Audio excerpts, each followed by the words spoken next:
Last আমরা একদম চলে এসেছি এখন নন্দনকানন। আর আমরা এখন রয়েছি একেবারেই নন্দনকাননের সামনে। আসার সময় নন্দনকানন সম্পর্কে অনেকের কাছ থেকে অনেক কিছু শুনলাম, আর আমি তো খুবই এক্সাইটেড নন্দনকাননের ভিতরে ঢোকার জন্য। কিন্তু জানতে পারলাম যে সমস্যাটা কিন্তু একদিনে ঘুরে দেখা সম্ভব নয়। তো যাই হোক, ভেতরে ঢুকে যতটা পারবো ততটাই দেখার চেষ্টা করব। প্রথমে এখানে থেকে আমাদের টিকিট কেটে নিতে হয়েছিল, তারপরেই আমরা ভেতরে ঢুকতে পেরেছিলাম। তো প্রথমে আমরা ভেবেছিলাম যে কোনো গাইড নেব না, তো নিজেরাই যতটা পারবো সেভাবে ঘুরে দেখবো। কিন্তু অনেক ভেবে চিন্তে ডিসিশন নেওয়া হলো যে না, সবাই মিলে একটা গাইড ঠিক করা হলো। আমার মনে হয়েছিল যে গাইড নিয়ে খুব একটা বেশি লাভ আমাদের হয়নি, কারণ একটুখানি করে গাড়িতে নিয়ে যাচ্ছিল আর অনেকটা করেই হাঁটতে হচ্ছিল। তো এই তো প্রথমবার, সেভাবে কোনো কিছু জানি না, সেই জন্যই তো গাইড নেওয়া হয়েছিল।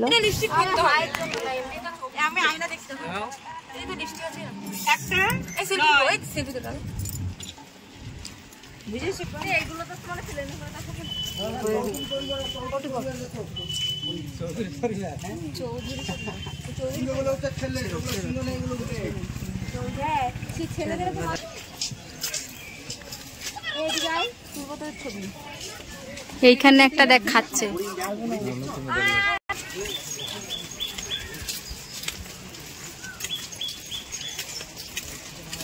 সুন্দর পাখি লাগছে।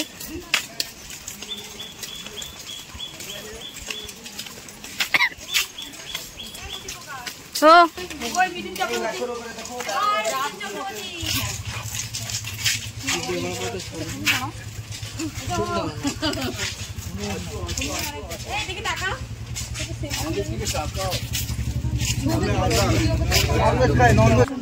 টুম্পা বৌদি রান্না করছে, ওই যে ভিতরে রান্না করছে।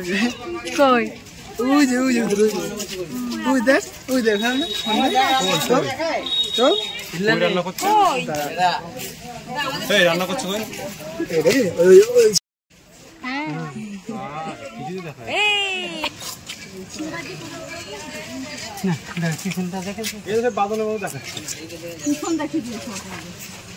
ও বৌদি নাম দিয়েছে, দেখো নাম দিয়েছে রাখি, পুনমি, দুর্গা, বাঁকড়া নাম দিয়েছে।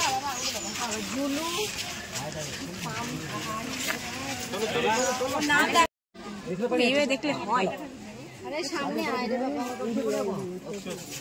রিম্পি সামনে এমন ভাবে আসছে, আসছে আসছে দাও, আসছে ঘুরছে।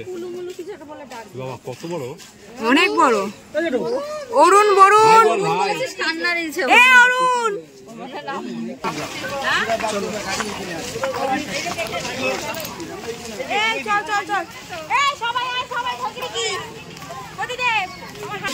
আমি না অনেকের কাছে শুনেছিলাম যে নন্দনকানন নাকি একদিনে ঘুরে দেখা সম্ভব না। যখন শুনতাম তখন আমার খুব অবাকই লাগতো যে কত বড় জায়গা যেটা একদিনে ঘুরে দেখা সম্ভব নয়।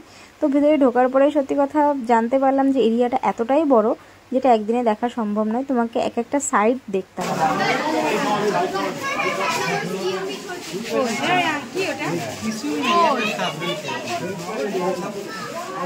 দেখা যাচ্ছে না, তলাই এক দেখা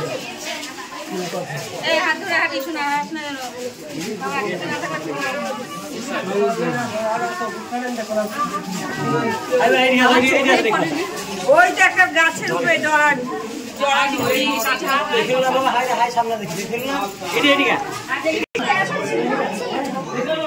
এটি হলো একটি বিরল প্রজাতির গিরগিটি। এর আসল নাম সত্যি কথা বলতে আমার মনে নেই।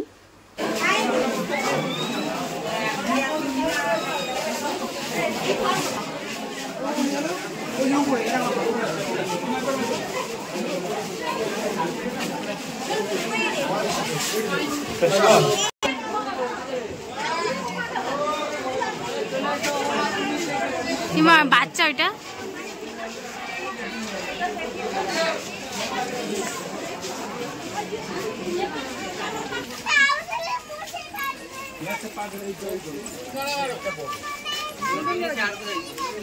এটা সুইমিং পুল ওদের দেখেছিস?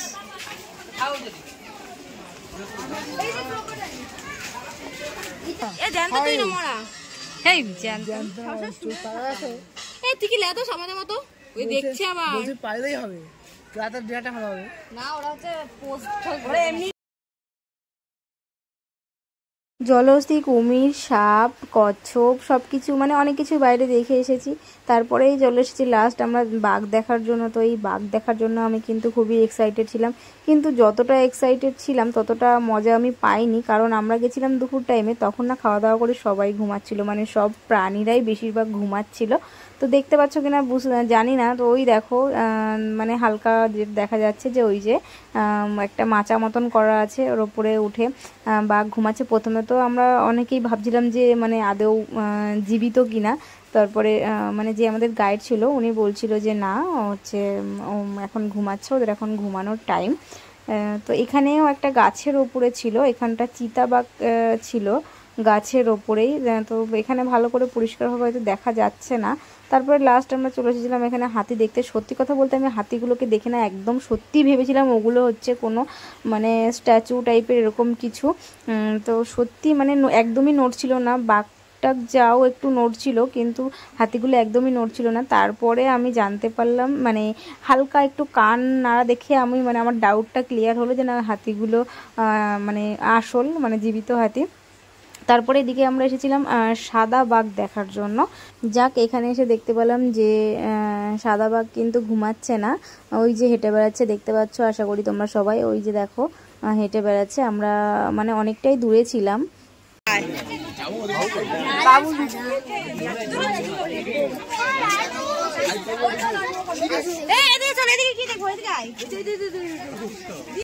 এবার আমরা চলে এসেছি পাখি দেখতে।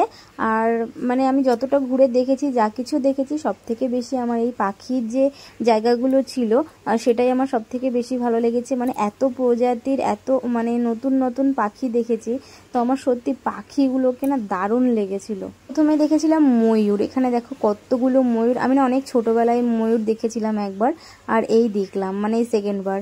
আর এই দেখো বক, এই যে ঠোঁট লম্বা যে বকগুলো দারুণ লাগছিল কিন্তু দেখতে।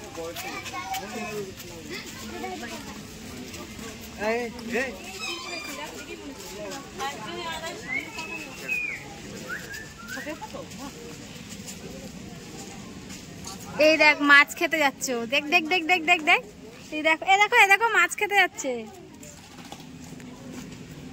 মরা মাছ তো সব মেরে ফেলেছে, মুখ দেখতে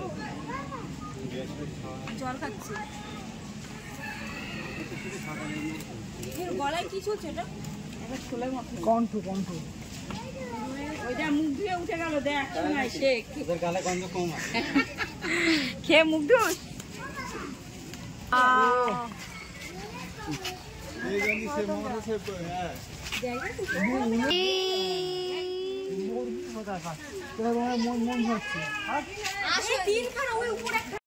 ছবি তোলার জন্য দেখ পোস্ট দিয়েছে, পোস্টটা সাদা মুরগি। পিছিয়ে আসো, কই কই দেখো এই যে ও বাবা মা কই দারুণ হাসছে।